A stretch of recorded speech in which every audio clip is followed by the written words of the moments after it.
മുൻമന്ത്രി K ബാബുവിനെതിരെ registration ഐജിക്ക് vigilance കത്ത് നൽകി. ബാബുവിന്റെയും ബിനാമിയുടെയും സ്വത്ത് വിവരങ്ങൾ ലഭ്യമാക്കണം എന്നാവശ്യപ്പെട്ടാണ് കത്ത്. വിവരങ്ങളുമായി ഞങ്ങളുടെ പ്രതിനിധി ഉമേഷ് ചേരുന്നു. ഉമേഷ്, വിശദാംശങ്ങൾ. അരുൺ, ബാബുവിന്റെയും ബിനാമിയുടെയും സ്വത്തുക്കൾ കണ്ടെത്താനാണ് വിജിലൻസ് ഇത്തരത്തിലൊരു നടപടി സ്വീകരിച്ചിരിക്കുന്നത്. രജിസ്ട്രേഷൻ ഐജിക്ക് വിജിലൻസ് കത്ത് അയച്ചിരിക്കുന്നു. ഇതിൽ മുൻമന്ത്രി കെ ബാബു, ബാബുവിന്റെ ഭാര്യ, മക്കൾ, മരുമക്കൾ എന്നിവരുടെ എല്ലാം വിശദാംശങ്ങൾ ഈ കത്തിൽ പരാമർശിക്കുന്നുണ്ട്. ബാബുവിന്റെ ബിനാമികളായ ബാബുറാം, മോഹനൻ എന്നിവരുടെ പേരുകളും ഈ പട്ടികയിൽ ഉൾപ്പെടുത്തിയിട്ടുണ്ട്. സംസ്ഥാനത്ത് എവിടെയെങ്കിലും ഭൂമി ഉണ്ടോ, ഇവരുടെ പേരിൽ ഭൂമി വാങ്ങിയിട്ടുണ്ടോ എന്നറിയാനാണ് വിജിലൻസിന്റെ നടപടി. ഭൂമി സംബന്ധമായത് കൂടാതെ മറ്റു വല്ല കരാറുകൾ ഉണ്ടെങ്കിൽ അതും രജിസ്ട്രേഷൻ ഐജിയുടെ കൈവശം ഉണ്ടായിരിക്കും എന്ന കണക്കുകൂട്ടലിൽ തന്നെയാണ് വിജിലൻസ്. അപ്പോൾ അത്തരത്തിലുള്ള വിവരങ്ങൾ ആരായാൻ വേണ്ടിയാണ് ഇപ്പോൾ രജിസ്ട്രേഷൻ ഐജിക്ക് വിജിലൻസ് കത്തയച്ചിരിക്കുന്നത്. വിജിലൻസിന്റെ പ്രാഥമിക തെളിവെടുപ്പ് കഴിഞ്ഞ ദിവസത്തോടെ തന്നെ പൂർത്തിയാക്കിയിരുന്നു. തുടർന്ന് വിജിലൻസ് പിടിച്ചെടുത്ത 200-ൽ പരം രേഖകൾ വിജിലൻസ് പിടിച്ചെടുത്തിട്ടുണ്ട്. അത് വിശദമായി പരിശോധിച്ചുകൊണ്ടിരിക്കുകയാണ്. അതിന്റെ ഭാഗമായി തന്നെയാണ് ഇപ്പോൾ രജിസ്ട്രേഷൻ ഐജിക്ക് വിജിലൻസ് കത്ത് അയച്ചിരിക്കുന്നത്. ഈ പരിശോധനകളെല്ലാം പൂർത്തിയാക്കിയ ശേഷം ഏതാണ്ട് ഒരാഴ്ചയ്ക്കുള്ളിൽ തന്നെ ഇത്തരത്തിലുള്ള പരിശോധനകൾ പൂർത്തിയാക്കാനാണ് വിജിലൻസിന്റെ തീരുമാനം. അത് കഴിഞ്ഞാലായിരിക്കും ചോദ്യം ചെയ്യുന്ന നടപടികളിലേക്ക് വിജിലൻസ് കടക്കുക. അരുൺ. കെ ഉമേഷ് വിവരങ്ങൾ നൽകിയത്. കെ ബാബുവിന്റെ PAയുടെ വിദേശയാത്രകളുടെ വിവരങ്ങൾ വിജിലൻസ് ശേഖരിക്കുന്നു. മലേഷ്യ, സിംഗപ്പൂർ, ദുബായ് എന്നിവിടങ്ങളിലേക്ക് നിരവധി തവണ ഇയാൾ വിദേശയാത്ര നടത്തിയെന്ന് കണ്ടെത്തിയതിനെ തുടർന്നാണ് PAയുടെ വിദേശയാത്ര പരിശോധിക്കുന്നത്. ബാബുവിന്റെ വിദേശയാത്രാ വിവരങ്ങൾ പരിശോധിക്കുന്നതോടൊപ്പമാണ് PAയുടെ യാത്രകളും അന്വേഷിക്കുന്നത്. കഴിഞ്ഞ 20 വർഷമായി ബാബുവിനോടൊപ്പമുള്ള ഇയാൾ ബാബു മന്ത്രിയായിരുന്ന വേളയിലാണ് വിദേശയാത്രകൾ നടത്തിയത്. മലേഷ്യ, സിംഗപ്പൂർ, ദുബായ് എന്നിവിടങ്ങളിലേക്ക് കഴിഞ്ഞ 5 വർഷത്തിനിടെ നിരവധി തവണ യാത്ര നടത്തിയതിൻ്റെ വിവരങ്ങൾ വിജിലൻസ് ശേഖരിച്ചിട്ടുണ്ട്. എന്തിനു വേണ്ടിയായിരുന്നു യാത്ര, ആരെയൊക്കെ കണ്ടു, എവിടെ താമസിച്ചു എന്നീ വിവരങ്ങൾ ശേഖരിക്കാനാണ് വിജിലൻസിൻ്റെ തീരുമാനം. ഇയാൾക്ക് വിദേശത്ത് ചില വ്യവസായ സ്ഥാപനങ്ങളുണ്ടെന്നും വിജിലൻസ് കണ്ടെത്തിയിട്ടുണ്ട്. കണ്ണൂർ സ്വദേശിയായ ഇയാൾ വൈറ്റ്ലയിലെ കോൺഗ്രസ് മണ്ഡലം പ്രസിഡന്റിൻ്റെ തടിമില്ലിലെ സഹായിയായാണ് വർഷങ്ങൾക്ക് മുൻപ് എറണാകുളത്തെത്തിയത്. പിന്നീട് ബാബുവിനോടൊപ്പം കൂടുകയായിരുന്നു. ഇതിനുശേഷം ഇയാളുടെ സാമ്പത്തിക വളർച്ച അമ്പരപ്പിക്കുന്നതായിരുന്നു. ഇതിനു പിന്നിൽ ബാർക്കോഴ പണമടക്കമുള്ള സാമ്പത്തിക സ്രോതസ് ഉണ്ടോ എന്ന് വിജിലൻസ് പരിശോധിക്കുന്നുണ്ട്. PAയെക്കുറിച്ചുള്ള അന്വേഷണം ബാബുവിലെത്തുമെന്ന നിഗമനത്തിലാണ് വിജിലൻസ്. News bureau, Kochi. സംസ്ഥാനത്ത് മിൽമ പാലിന് അധിക വില ഈടാക്കി വ്യാപാരികളുടെ കൊള്ളയടി. 19 രൂപയുടെ പാലിന് 20 രൂപയാണ് വ്യാപാരികൾ ഈടാക്കുന്നത്. അമിത വില ഈടാക്കുന്നത് ശ്രദ്ധയിൽപ്പെട്ടിട്ടും മിൽമ ഇടപെടുന്നില്ല. പ്രതിമാസം 7 കോടിയിലധികം രൂപയാണ് വ്യാപാരികൾ കൊള്ളയടിക്കുന്നത്. മിൽമ പാലിന്റെ പാക്കറ്റിൽ രേഖപ്പെടുത്തിയിരിക്കുന്നതിനേക്കാൾ കൂടിയ വിലയ്ക്ക് പാൽ വിൽക്കുന്നുവെന്ന വ്യാപക പരാതിയെ തുടർന്നാണ് ഞങ്ങൾ ഒരു അന്വേഷണം നടത്തിയത്. അംഗീകൃത മിൽമ ബൂത്തുകളിലും മറ്റും വിൽക്കുന്ന പാൽ പാക്കറ്റിൻ്റെ വിലയേക്കാൾ 1 രൂപ അധികമായി വ്യാപാരികൾ ഈടാക്കുന്നുവെന്ന് ഞങ്ങൾ നടത്തിയ അന്വേഷണത്തിൽ ബോധ്യപ്പെട്ടു. പാലിൻ്റെ വിലയെക്കുറിച്ച് തർക്കിച്ചാൽ പരിചയക്കാർക്ക് ചില്ലറയില്ല എന്ന കാരണം പറഞ്ഞ് പകരം മിഠായി നൽകുകയും അല്ലാത്തവർക്ക് പാലില്ല എന്ന് പറഞ്ഞ് മടക്കി അയക്കുകയുമാണ് ഇവർ ചെയ്യുക. പ്രതിദിനം 13 ലക്ഷം ലിറ്റർ പാലാണ് മിൽമ വിപണിയിലെത്തിക്കുന്നത്. ഉത്സവ സീസണിലെ വിൽപ്പന ഇതിൻ്റെ 2 ഇരട്ടിയാകും. പ്രതിദിനം ഒരു ഉപഭോക്താവിൽ നിന്നും ചെറിയ തുകയാണെങ്കിലും 1 രൂപ പ്രകാരം വ്യാപാരി ഈടാക്കുമ്പോൾ ഒരു മാസം ഇതിലൂടെ വ്യാപാരികൾക്ക് ലഭിക്കുന്നത് 7.5 കോടിയോളം രൂപയാണ്. സാധനങ്ങൾ വിൽക്കുന്നതിനും വാങ്ങുന്നതിനും കൃത്യമായി നിയമങ്ങളും മറ്റും നിലവിലുള്ള നാട്ടിലാണ് ഈ പകൽക്കൊള്ള നടക്കുന്നത്. ക്യാമറാമാൻ വിഷ്ണുരാജിനൊപ്പം ഷാജഹാൻ. കാവേരി നദീജലം തമിഴ്നാടിന് വിട്ടു നൽകുന്നതിൽ പ്രതിഷേധിച്ച് കർണാടകയിൽ ബന്ദ് തുടങ്ങി. കർണാടകയിലെ കർഷക സംഘടനകളുടെയും നേതൃത്വത്തിലാണ് ബന്ദ് നടക്കുന്നത്. സംഘർഷ സാധ്യത കണക്കിലെടുത്ത് സംസ്ഥാനത്ത് കേന്ദ്രസേനയെ വിന്യസിച്ചിട്ടുണ്ട്. അന്തർ സംസ്ഥാന ബസ് സർവീസുകളെല്ലാം മുടങ്ങിക്കിടക്കുകയാണ്. സംസ്ഥാനത്തെ വിദ്യാഭ്യാസ സ്ഥാപനങ്ങൾക്കും അവധിയാണ്. 15,000 ഘന അടി ജലം കാർഷിക ആവശ്യത്തിനായി തമിഴ്നാടിന് നൽകാനാണ് സുപ്രീം കോടതി ഉത്തരവിട്ടത്. കൂടുതൽ സംഘടനകൾ പ്രതിഷേധവുമായി വന്നിട്ടുണ്ട്. യാത്രക്കാരെ പിഴിഞ്ഞുകൊണ്ടുള്ള റെയിൽവേയുടെ നിരക്ക് വർധന ഇന്നു മുതൽ പ്രാബല്യത്തിൽ വരും. തിരക്കിന് അനുസരിച്ച് റെയിൽവേ ടിക്കറ്റിന്റെ നിരക്ക് 1.5 ഇരട്ടി വരെ വർദ്ധിപ്പിക്കാനാണ് ഉത്തരവ്. രാജധാനി, തുരന്തോ, ശതാബ്ദി ട്രെയിനുകളുടെ യാത്രയ്ക്ക് 50% വരെ ടിക്കറ്റ് നിരക്ക് കൂട്ടാനാണ് നീക്കം. ഇത് ആദ്യഘട്ടമാണ്. പിന്നീട് എല്ലാ ട്രെയിനുകൾക്കും ഇത് ബാധകമാക്കാനാണ് ശ്രമം. റെയിൽവേ മന്ത്രാലയത്തിന്റെ തീരുമാനം അടിയന്തരമായി പിൻവലിക്കണമെന്ന് മുഖ്യമന്ത്രി പിണറായി വിജയൻ ആവശ്യപ്പെട്ടു. ഇത് തീവണ്ടി യാത്രക്കാരോടുള്ള കടുത്ത ചൂഷണമാണ് എന്നും മുഖ്യമന്ത്രി പറഞ്ഞു.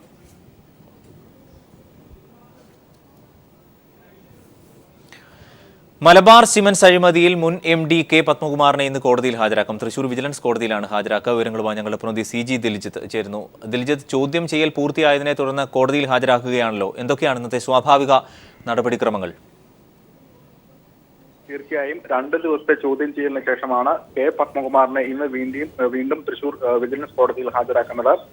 കഴിഞ്ഞ ദിവസം തൃശൂർ 6-ാം തീയതി, സെപ്റ്റംബർ 6-ാം തീയതി അറസ്റ്റ് രേഖപ്പെടുത്തി തൃശൂരിൽ എത്തിച്ച് കോടതിയിൽ ഹാജരാക്കിയ പത്മകുമാറിനെ വൈദ്യ പരിശോധനയ്ക്ക് ശേഷമാണ് 2 ദിവസത്തെ കസ്റ്റഡിയിൽ വിട്ടത്.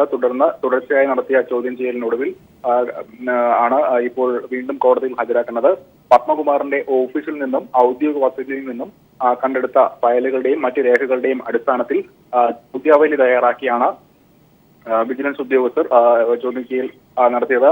ഇതിൽ കണ്ടെടുത്ത രേഖകൾക്ക് വിരുദ്ധമായ മറുപടികളാണ് പത്മകുമാറിന്റെ ഭാഗത്തു നിന്ന് ഉണ്ടായത് എന്നാണ് വിജിലൻസ് ഉദ്യോഗസ്ഥരിൽ നിന്ന് ലഭിക്കുന്ന സൂചന.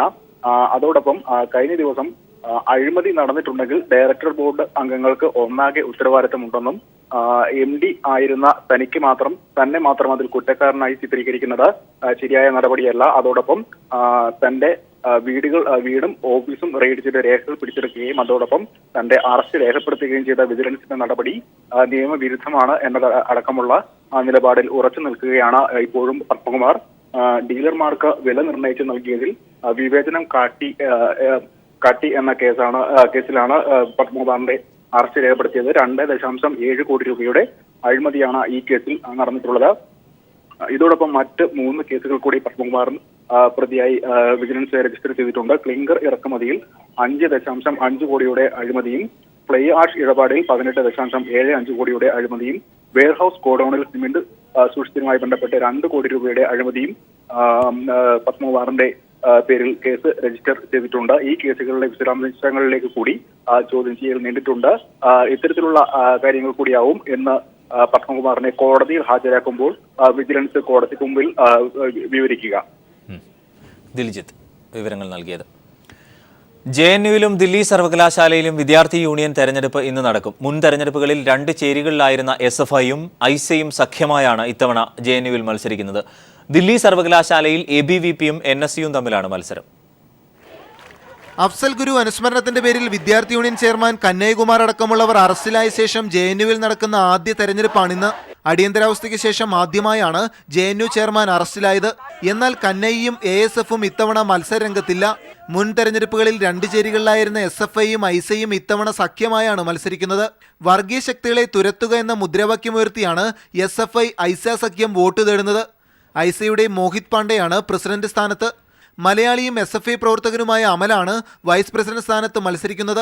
എന്നാൽ രാജ്യദ്രോഹികളെ പരാജയപ്പെടുത്തുക ലക്ഷ്യമെന്ന് പ്രചരിപ്പിച്ചായിരുന്നു ABVPയുടെ പ്രചാരണം. NSUവും DSFും എല്ലാ സീറ്റിലും മത്സരരംഗത്തുണ്ട്. ദില്ലി സർവകലാശാലയിൽ പ്രസിഡന്റ് സ്ഥാനത്തേക്ക് മാത്രമാണ് SFI മത്സരിക്കുന്നത്. ഐസ എല്ലാ സീറ്റുകളിലും മത്സരരംഗത്തുണ്ട്. ABVPയും NSUവും ദില്ലി സർവകലാശാലയിൽ ശക്തമായി രംഗത്തുണ്ട്.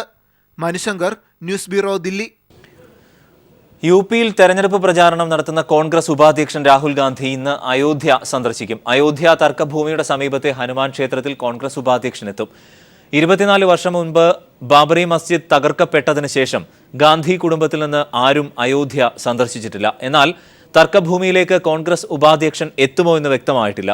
UPയിലെ ബ്രാഹ്മണ വോട്ടുകൾ മുന്നിൽ കണ്ട് രാമജന്മഭൂമി സന്ദർശനം നടത്താൻ രാഹുലിനോട് കോൺഗ്രസിന്റെ തെരഞ്ഞെടുപ്പ് തന്ത്രജ്ഞൻ പ്രശാന്ത് കിഷോർ നിർദ്ദേശിച്ചിരുന്നു.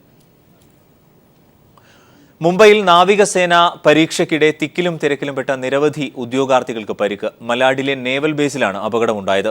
6000തോളം ഉദ്യോഗാർത്ഥികൾ തിക്കിത്തിരക്കി ഗേറ്റ് കടക്കാൻ ശ്രമിച്ചതാണ് അപകടത്തിന് ഇരയാക്കിയത്. തിരക്ക് നിയന്ത്രിക്കാൻ പോലീസ് ലാത്തി വീശി.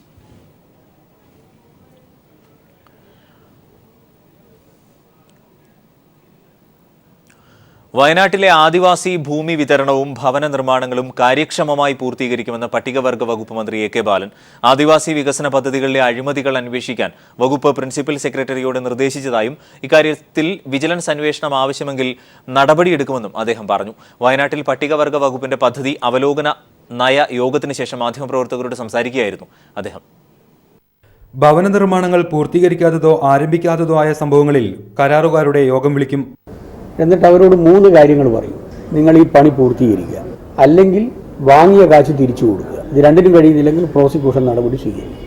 ഭരണഘടനാപരമായ അവകാശങ്ങൾക്ക് വേണ്ടിയുള്ള ആദിവാസി വിഭാഗങ്ങളുടെ ഏതൊരു പ്രക്ഷോഭത്തിനും ഒപ്പമായിരിക്കും സർക്കാർ. ആദിവാസികൾ ജീവിക്കുന്ന ഇടങ്ങളിൽ നിന്ന് ഇറക്കിവിടാൻ ആരെയും അനുവദിക്കില്ലെന്നും മന്ത്രി പറഞ്ഞു. ഈ ജനാധിപത്യ അവകാശങ്ങൾ, ഭരണഘടനാപരമായിട്ടുള്ള അവകാശങ്ങൾ സംരക്ഷിക്കുന്നതിന് വേണ്ടിയിട്ടുള്ള അവരുടെ പോരാട്ടത്തിന് പരിപൂർണ പിന്തുണ ഉണ്ടാവും. സമഗ്ര ആദിവാസി ഊരുവികസന പദ്ധതി, ഹാംലെറ്റ് തുടങ്ങിയ പദ്ധതികളിലെ അഴിമതിയും ഇതിൽ ഉദ്യോഗസ്ഥർക്കുള്ള പങ്കും അന്വേഷിക്കും. അടുത്തിടെ പുറത്തുവന്ന ആശിക്കും ഭൂമി ആദിവാസിക്ക് ഉൾപ്പെടെയുള്ള പദ്ധതികളിൽ നടന്ന അഴിമതികളിൽ വിജിലൻസ് അന്വേഷണം ആവശ്യമെങ്കിൽ അത് പരിഗണിക്കുമെന്നും മന്ത്രി പറഞ്ഞു. ആവശ്യമാണെങ്കിൽ വിജിലൻസിന് വിടാനാണ് തീരുമാനിച്ചിട്ടുള്ളത്. അപ്പോൾ പ്രിൻസിപ്പൽ സെക്രട്ടറിയുടെ പരിശോധനയിൽ കടക്കുകയാണത്. പട്ടികജാതി പട്ടികവർഗ വകുപ്പുകളിലെ ഉന്നത ഉദ്യോഗസ്ഥരടക്കം പങ്കെടുത്ത യോഗത്തിൽ ജില്ലയിലെ 3 ജനപ്രതിനിധികളും പങ്കെടുത്തു. News bureau, Wayanad. കേന്ദ്ര സർക്കാരിന്റെ വൈദ്യുതി നയം സംസ്ഥാനത്തെ ആശങ്കപ്പെടുത്തുന്നതാണ് എന്ന് സംസ്ഥാന വൈദ്യുതി മന്ത്രി കടകംപള്ളി സുരേന്ദ്രൻ.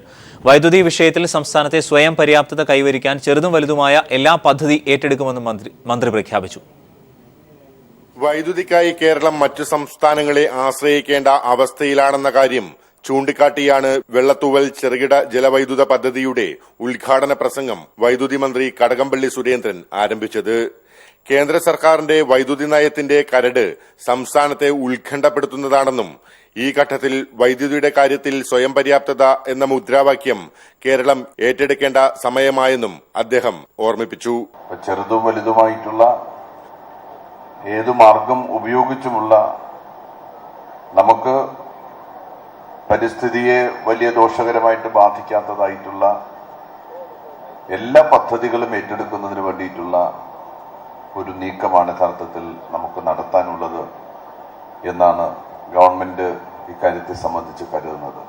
3.6 മെഗാവാട്ട് ഉൽപാദന ശേഷിയുള്ള വൈദ്യുതി നിലയമാണ് പ്രവർത്തനം ആരംഭിച്ചത്.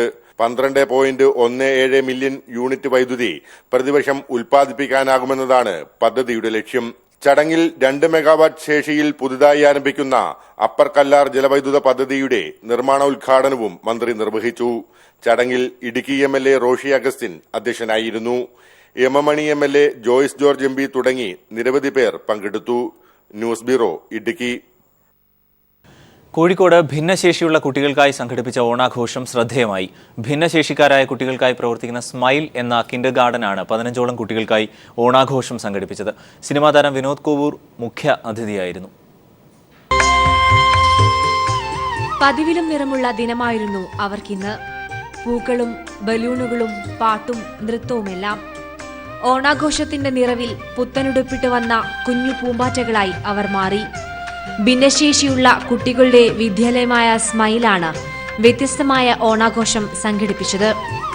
ചടങ്ങ് ഉദ്ഘാടനം ചെയ്യുമെന്ന് നേരത്തെ വെച്ചുറപ്പിച്ചിരുന്നില്ല. അതുകൊണ്ടുതന്നെ അതിഥികൾക്ക് മുൻപിൽ വെച്ച് കൊച്ചുമാവേലി നറുക്കെടുത്തു. നറുക്കു വീണതാകട്ടെ മാവേലിക്ക് തന്നെ. അങ്ങനെ മാവേലി ഉദ്ഘാടനം ചെയ്തതോടെയാണ് ഓണാഘോഷം ആരംഭിച്ചത്. കുട്ടികൾക്ക് രസകരമായ നിമിഷങ്ങൾ പകർന്നു നൽകാൻ സിനിമാ താരം വിനോദ് കോവൂരും ഉണ്ടായിരുന്നു.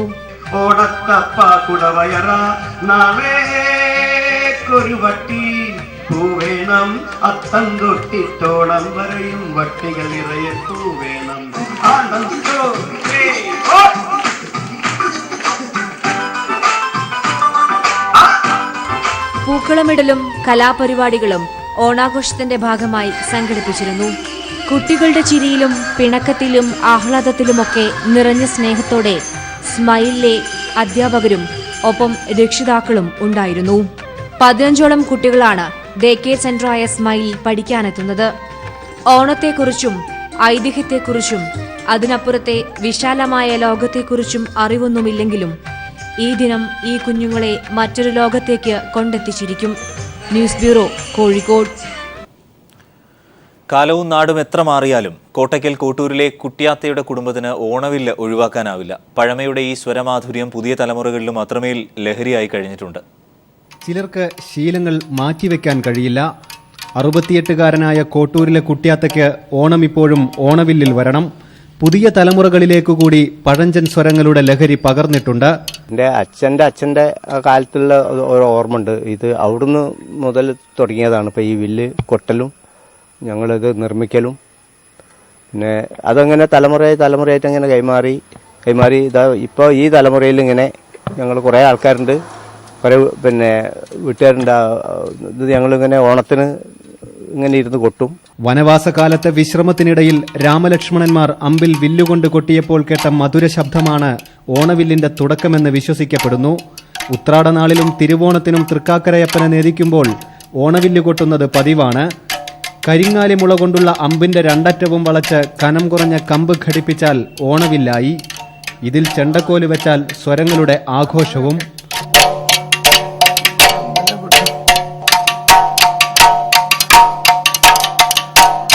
News bureau, Malappuram. Idukki medical college ഈ ഗവൺമെന്റിന്റെ കാലയളവിനുള്ളിൽ ജനങ്ങൾക്ക് പ്രയോജനപ്രദമായ രീതിയിൽ പൂർണ്ണമായും യാഥാർത്ഥ്യമാക്കുമെന്ന് ആരോഗ്യമന്ത്രി കെ ശൈലജ ടീച്ചർ. ഇതിനാവശ്യമായ അടിസ്ഥാന പശ്ചാത്തല സൗകര്യങ്ങൾ ഒരുക്കാനും സർക്കാർ തീരുമാനിച്ചതായി മന്ത്രി പറഞ്ഞു. മെഡിക്കൽ കോളേജ് യാഥാർത്ഥ്യമാക്കുന്നതിനായി അടിയന്തരമായി കൈക്കൊള്ളേണ്ട നടപടികളെക്കുറിച്ച് ചർച്ച ചെയ്യാൻ വിളിച്ചു ചേർത്ത ജനപ്രതിനിധികളുടെയും ഉദ്യോഗസ്ഥരുടെയും യോഗത്തിൽ സംസാരിക്കുകയായിരുന്നു ആരോഗ്യമന്ത്രി. ഈ സർക്കാരിന്റെ കാലത്തു തന്നെ ഇടുക്കി മെഡിക്കൽ കോളേജ് യാഥാർത്ഥ്യമാക്കുമെന്ന് ആരോഗ്യമന്ത്രി കെ ശൈലജ വ്യക്തമാക്കി. ഇതിനായി അടിസ്ഥാന പശ്ചാത്തല സൗകര്യങ്ങൾ ഒരുക്കും. ഒരു മെഡിക്കൽ കോളേജ് യാഥാർത്ഥ്യമാക്കാൻ 350 കോടി രൂപയെങ്കിലും വേണ്ടിവരും. കഴിഞ്ഞ സർക്കാർ പ്രഖ്യാപിച്ച എല്ലാ മെഡിക്കൽ കോളേജുകളും പൂർത്തിയാക്കാൻ ഭീമമായ തുകയാണ് സർക്കാരിന് ചെലവഴിക്കേണ്ടി വരിക. എന്തായാലും മലയോര മേഖലയായ ഇടുക്കിയിലെ ആദിവാസികൾ ഉൾപ്പെടെയുള്ള വിഭാഗത്തിന് ഈ മെഡിക്കൽ കോളേജ് കൊണ്ട് പ്രയോജനം ലഭിക്കും. അതുകൊണ്ട് തന്നെ ഈ സർക്കാർ ഇത് യാഥാർത്ഥ്യമാക്കും.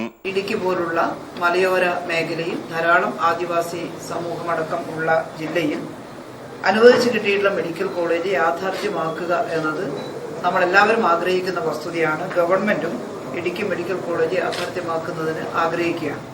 നിലവിൽ 10 കോടി മുടക്കിയുള്ള അക്കാദമിക് ബ്ലോക്കിന്റെ നിർമ്മാണ പ്രവർത്തനം ആരംഭിച്ചു കഴിഞ്ഞു. സാങ്കേതികമായി ഉയരുന്ന തടസ്സങ്ങൾ അപ്പോൾ പരിഹരിച്ച് മുൻപോട്ടു പോകുമെന്നും മന്ത്രി വ്യക്തമാക്കി. യോഗത്തിൽ ഇടുക്കി MP ജോയ്സ് ജോർജ്, MLA മാരായ റോഷി അഗസ്റ്റിൻ, MM മണി, GR ഗോകുൽ തുടങ്ങി നിരവധി പേർ പങ്കെടുത്തു. News bureau, Idukki.